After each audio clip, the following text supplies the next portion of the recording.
Isu terkait kemungkinan Barada Richard Eliezer atau Barada E dibebaskan dari hukuman makin santer beredar. Ahli hukum pidana Dr. Albert Aries menyampaikan bahwa perbuatan melawan hukum Barada Richard Eliezer atau Barada E bisa saja dihapuskan. Hal itu lantaran hanya menuruti perintah atasannya, yakni mantan Kadif Propam Polri Verdi Sambo.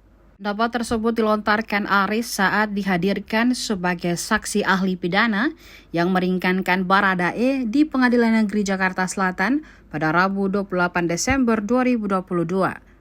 Aries menuturkan pada hakikatnya orang itu tak boleh membunuh, orang itu tidak boleh merusak barang milik orang lain dan mengambil milik orang lain.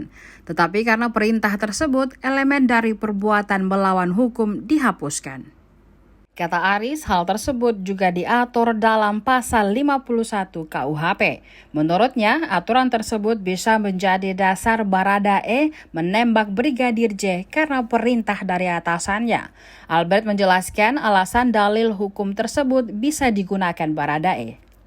Adanya hubungan hukum publik dan pemberi perintah penembakan terhadap Brigadir J.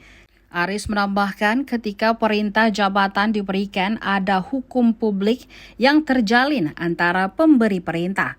Meskipun dalam perkembangannya tidak hanya perintah tapi juga instruksi.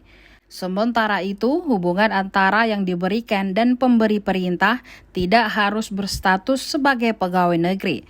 Pasalnya, otoritas publik dari penguasa dan pejabat berwenang tersebut menjadi tolak ukur.